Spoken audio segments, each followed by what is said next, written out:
नमस्कार। मैं वीके शास्त्री अपने चैनल के माध्यम से आप सभी दर्शकों का बहुत बहुत स्वागत करता हूं। राहु ने बदला घर, अब बदलेंगे आपका जीवन। अब दिखेगा राहु का जलवा। जी हाँ, 30 अक्टूबर 2023 को जब राहु ने राशि परिवर्तन किया और चांडाल दोष समाप्त हुआ तो राहु जन कष्टों से राहत तो धीरे धीरे मिलनी शुरू हो गई होगी, लेकिन उस समय राहु अपना शुभ फल देने में सक्षम नहीं थे, क्योंकि उस समय राहु का अंश बल 0 डिग्री था। लेकिन अब राहु ने 27 डिग्री की उस सीमा रेखा को पार कर लिया है जहां से राहु को बल प्राप्त होता है और राहु अपना शुभ फल देने प्रदान की स्थिति में आ चुके हैं। तो इस वीडियो में इसी बात पर चर्चा करेंगे कि अशुभ और खराब राहु के कारण आपको जीवन में क्या क्या कष्ट मिले और अब राहु के देवगुरु जैसे शुभ ग्रह की राशि में गोचर करने पर आपको क्या क्या शुभ फल और लाभ मिलने वाले हैं। लेकिन उससे पहले आपको ये समझना जरूरी है कि राहु आपके जीवन को किस तरह प्रभावित करते हैं और आप कैसे जान पाएंगे कि राहु आपको अशुभ फल दे रहे हैं। ये विश्लेषण आपकी चंद्र राशि के आधार पर किया जा रहा है और वीडियो के अंत में मैं आपको राहु के उपाय भी बताऊंगा। राहु को ज्योतिष शास्त्र में दैत्यों के सेनापति की संज्ञा दी गई है और हमारे जीवन की 60 to 70% समस्याओं का कारण राहु ही होते हैं। लेकिन आज के समय में राहु ही हमें वो सब कुछ दे सकते हैं जो हम पाना चाहते हैं, क्योंकि कलयुग के किंग हैं राहु।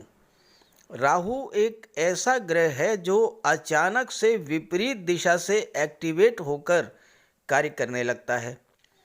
आपका कोई काम काफ़ी दिनों से नहीं हो पा रहा था, अचानक से राहु की अंतर्दशा या प्रत्यंतर दशा शुरू हुई, आपका वो काम एकदम से पूरा हो गया। राहु के भीतर अतीन्द्रिय शक्ति है और उसमें हर तरह के षड्यंत्र को समझने की क्षमता है, उससे निपटने की भी क्षमता है राहु में। राहु विदेश के भी कारक हैं और इसलिए जिनकी कुंडली में राहु अच्छा होता है वो विदेश जाते हैं, विदेश में बहुत अच्छा धन अर्जित करते हैं। आज की डेट में राहु, केतु, शनि और मंगल जिन्हें पाप ग्रह की संज्ञा दी गई है वही हमें जीवन में ऊपर उठाते हैं, धन वैभव देते हैं, मान सम्मान देते हैं और हर तरह का सुख भी देते हैं। इसलिए जब भी मनुष्य के जीवन में राहु की महादशा या अंतर्दशा शुरू हो उस समय व्यक्ति को विशेष सावधानी बरतनी चाहिए। राहु का निरंतर उपाय करते रहना चाहिए ताकि राहु के शुभ फल प्राप्त हो सके। लेकिन यही राहु अगर कुंडली में अशुभ हुए तो तरह तरह के कष्ट देते हैं, बनते बनते काम बिगड़ जाते हैं। तो कैसे पहचाने कि कुंडली में राहु हमें अशुभ फल प्रदान कर रहे हैं, क्योंकि हर व्यक्ति तो ज्योतिष का ज्ञाता होता नहीं है। तो कैसे पता लगेगा कि राहु हमारी कुंडली में हमें अशुभ फल दे रहे हैं। देखिए, कुछ लक्षण मैं आपको बता रहा हूं। अगर राहु खराब हो तो सबसे पहले तो हमारी मानसिकता को खराब कर देते हैं, मन में लगातार नेगेटिव फीलिंग्स आती हैं, एक अनजाना सा भय हमेशा बना रहता है। राहु हमारी सोच को नेगेटिव कर देते हैं, हमें ये लगता है कि हम जीवन में कुछ कर ही नहीं सकते, मन में भ्रम की स्थिति पैदा होती है और हम रस्सी को भी सांप समझकर उससे डरते रहते हैं। अगर आपके साथ लगातार चीटिंग हो रही हो, लगातार धोखा मिल रहा हो, सरकार से जुड़े कार्यों में लगातार असफलता मिल रही हो, किसी भी काम में मन ना लग रहा हो, अचानक से अशुभ घटनाएं आपके जीवन में घटित होने लगें, तो आप ये समझ जाइए कि राहु आपके जीवन में खराब फल दे रहे हैं और तुरंत राहु का उपाय कीजिए। इसके अलावा राहु खराब हो तो घर में कबाड़ जमा होने लगता है, खास करके इलेक्ट्रिक आइटम्स का कबाड़। राहु पारिवारिक जीवन को खराब कर देते हैं, पति पत्नी के संबंध खराब कर देते हैं, आपस में भ्रम और गलतफहमी की स्थिति भी बना देते हैं। राहु शुभ कब होता है, अब ये भी समझ लें। जब कुंडली में केंद्र के भाव या त्रिकोण के भाव में गोचर करें और अकेले गोचर करें।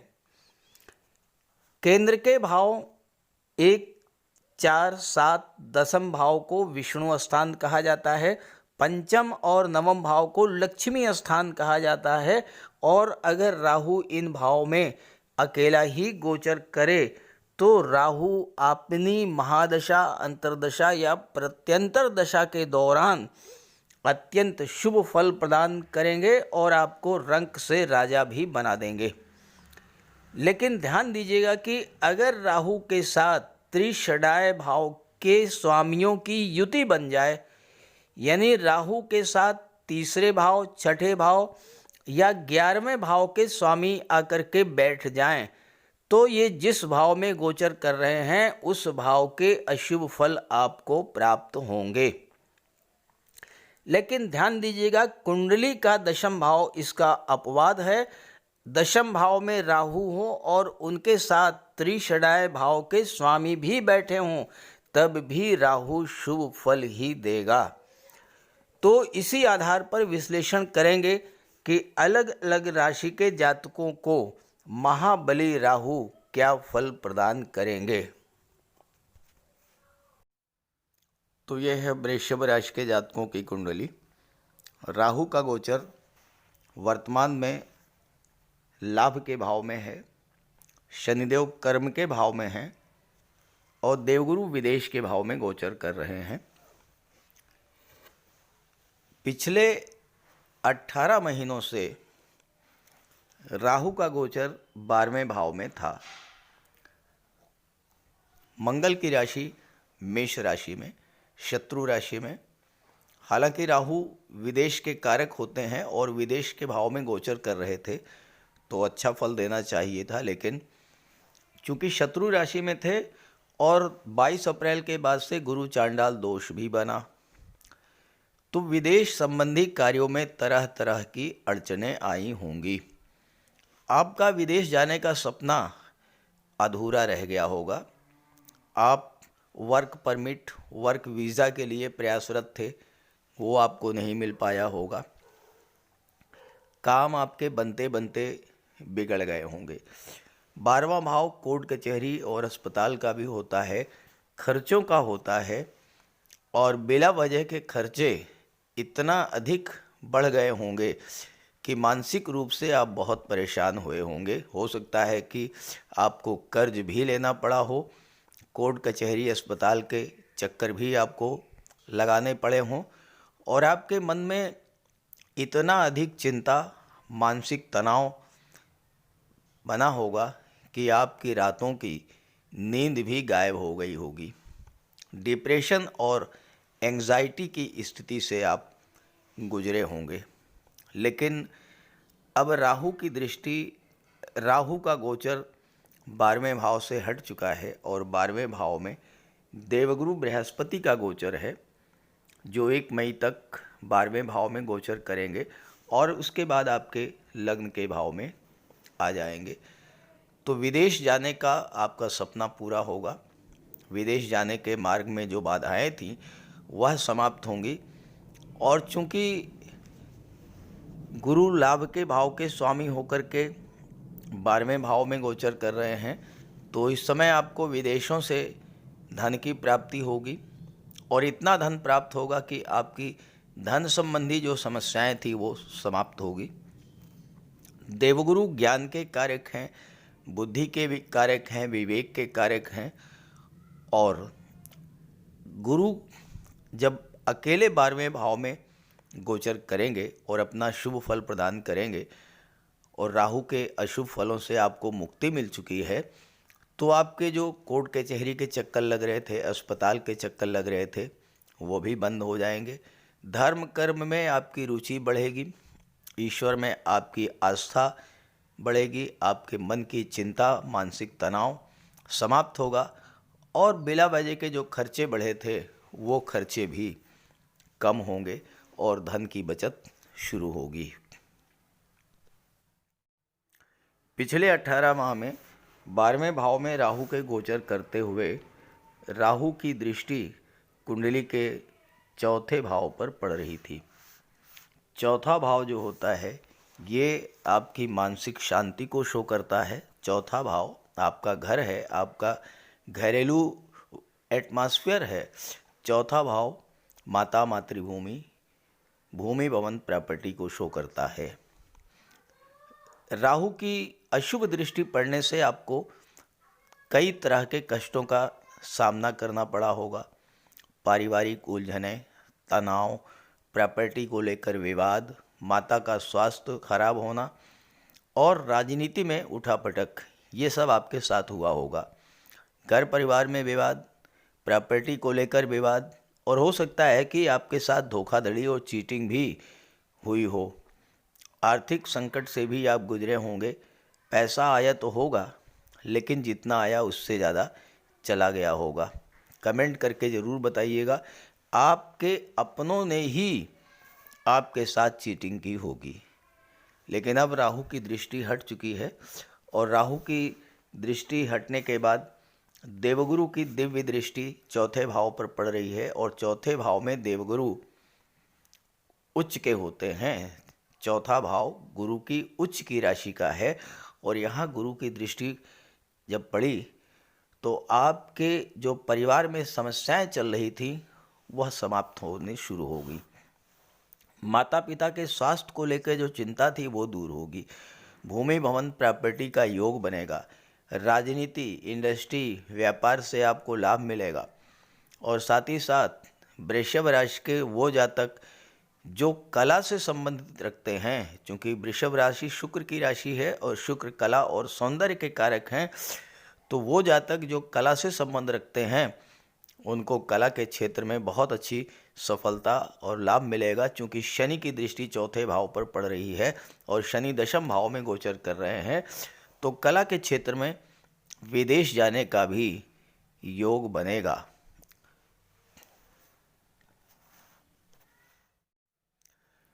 बारहवें भाव में गोचर करते हुए राहु की सप्तम दृष्टि कुंडली के छठे भाव पर पड़ी और छठा भाव जो होता है ये रोग, ऋण, शत्रुता और नौकरी, कंपटीशन, सर्विस सेक्टर का होता है। जैसा मैंने बताया कि राहु के 12वें भाव में गोचर करने और छठे भाव पर दृष्टि डालने के कारण कर्ज लेने की स्थिति बनी होगी और अगर पहले से कोई कर्ज था तो कर्ज को लेकर आप बहुत परेशान हुए होंगे। किसी लंबी बीमारी से आपको परेशानी हुई होगी। दरअसल खराब राहु कौन सी अशुभ घटना कब घटित करा दे इसका आपको आभास ही नहीं होता। आप सोच नहीं पाते और वो घटना घटित हो जाती है। जो भी घटना चाहे शुभ हो या अशुभ अचानक इतनी तीव्रता से घटित होती है कि आप लंबे समय तक उससे उबर नहीं पाते और राहु ने आपके साथ यही किया होगा पिछले 18 महीनों में। स्वास्थ्य अचानक से खराब हुआ होगा और लंबे समय तक आपको स्वास्थ्य संबंधी समस्याओं से गुजरना पड़ा होगा। नौकरी प्राप्त करने में बाधा आई होगी। हो सकता है कि आपका सिलेक्शन हो गया हो लेकिन कोई कोर्ट का मैटर, कोई लिटिगेशन हुआ हो और उसके कारण आपको नियुक्ति पत्र ना मिल पाया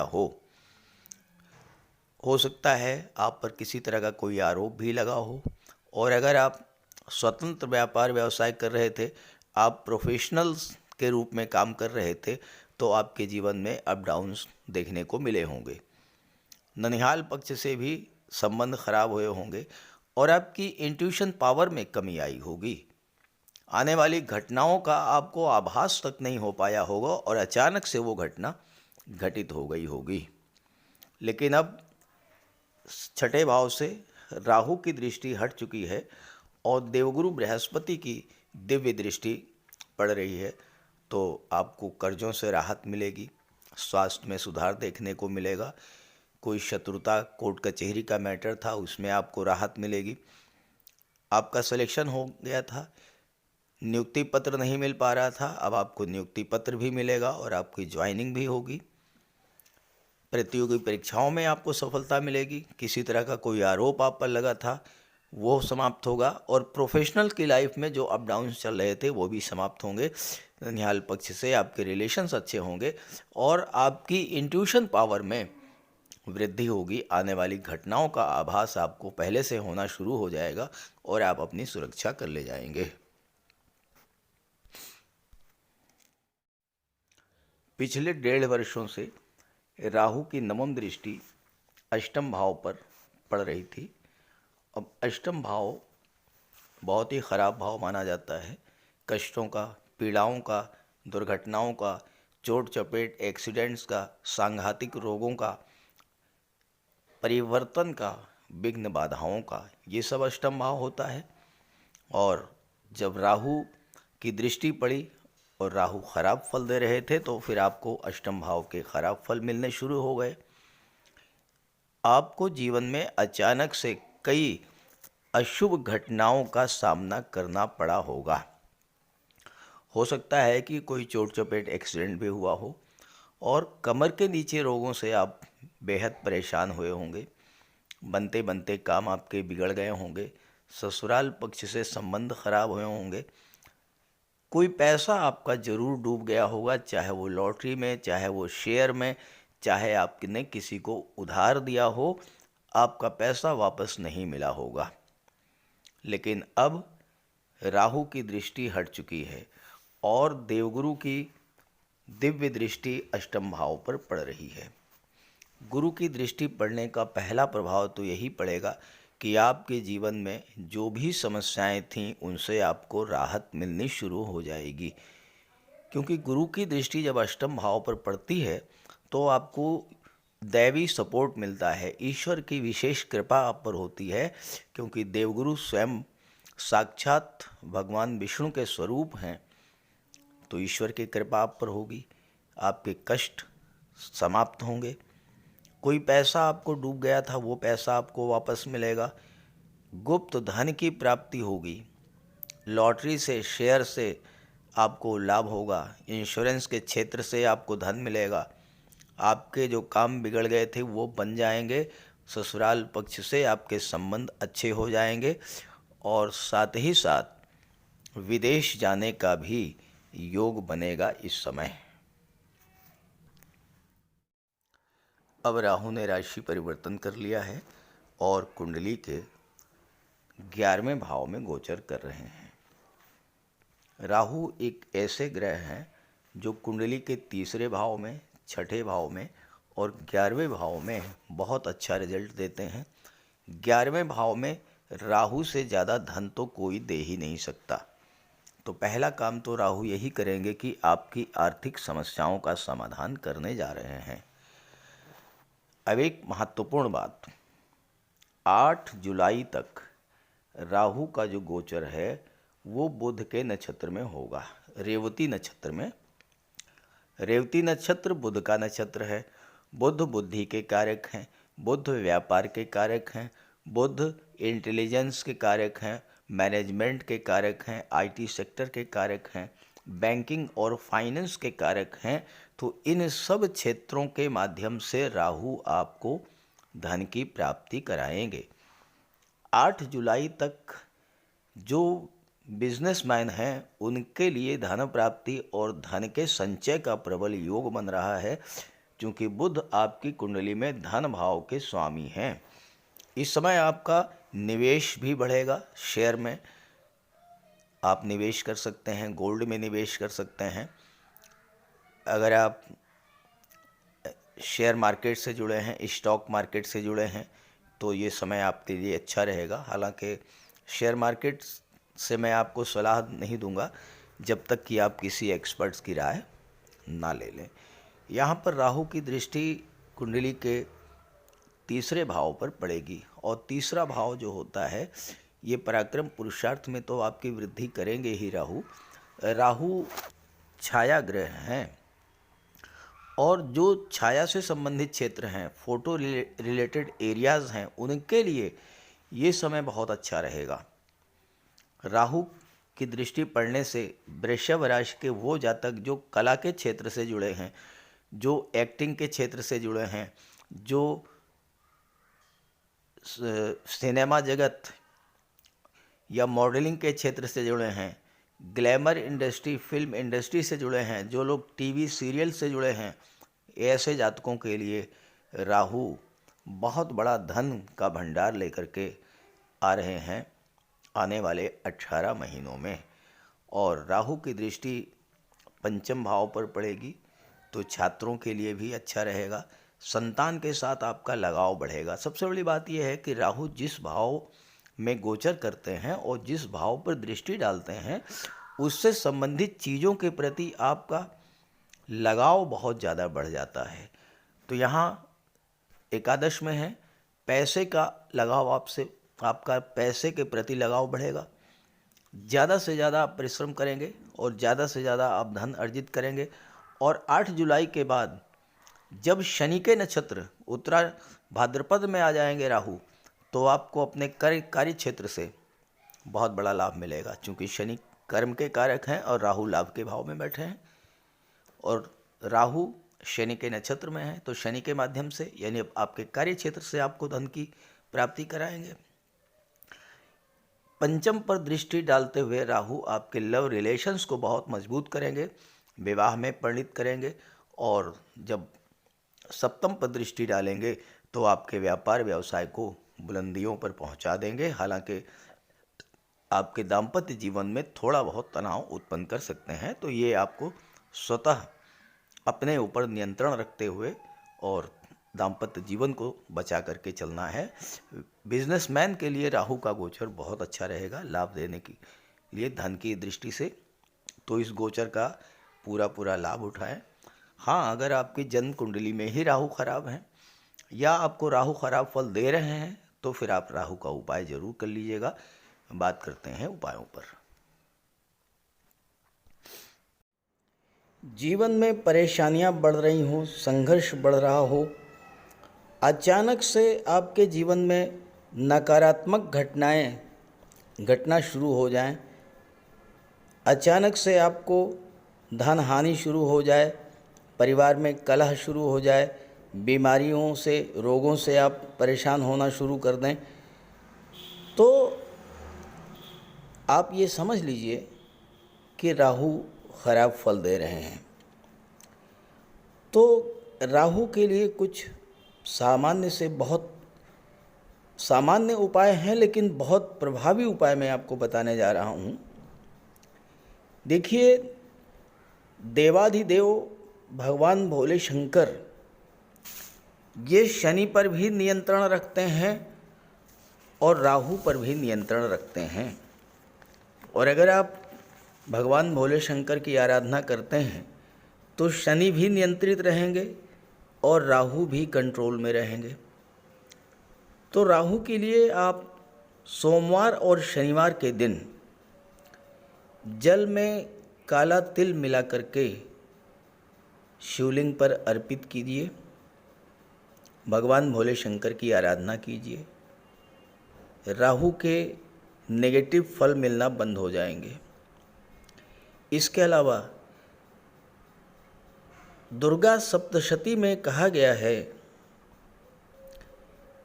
छाया रूपेण संस्थिता या देवी सर्वभूतेषु छाया रूपेण संस्थिता। तो माता दुर्गा जो हैं वो छाया का रूप हैं और राहु भी छाया हैं, शनि की छाया। तो माता दुर्गा की आराधना करने से, दुर्गा चालीसा का पाठ करने से भी राहु शांत होते हैं। और इसके बाद स्नान करने के बाद प्रतिदिन 108 बार राहु का बीज मंत्र ओम रांग राहवे नमः, ओम रांग राहवे नमः 108 बार जप करने से राहु के अशुभ प्रभाव में कमी आती है। स्नान करने के जल में कुश डालकर स्नान करने से भी राहु नियंत्रित होते हैं। और शनिवार के दिन सुबह पीपल के वृक्ष में जल चढ़ाने से और शाम को घी का दीपक जलाने से भी राहु नियंत्रित होते हैं। और इसके अलावा पक्षियों को बाजरा डालने से भी राहु पर नियंत्रण पाया जा सकता है। और इसके अलावा अगर आपको राहु विशेष कष्ट दे रहे हों तो शनिवार के दिन एक नारियल, 11 बादाम एक काले वस्त्र में लपेट करके अपने सिर के चारों तरफ 7 बार उतार करके जल में प्रवाहित कीजिए। राहु को देवगुरु बृहस्पति कंट्रोल करते हैं, तो राहु को कंट्रोल करने के लिए देवगुरु को बलवान कीजिए। और देवगुरु तो गुरु हैं, शिक्षक हैं। अपने गुरु की, अपने पिता की, वृद्ध जनों की सम्मान कीजिए, उनका आशीर्वाद प्राप्त करते रहिए। गुरु को बल मिलेगा, राहु पर नियंत्रण होगा। और इसके अलावा राहु ससुराल पक्ष के कारक होते हैं, तो अगर राहु खराब हैं तो भूल करके भी ससुराल पक्ष से संबंध खराब मत कीजिएगा। तो ये छोटे छोटे उपाय हैं। और इसके अलावा गोमेद भी धारण किया जा सकता है, लेकिन किसी योग्य ज्योतिषी की सलाह लेकर।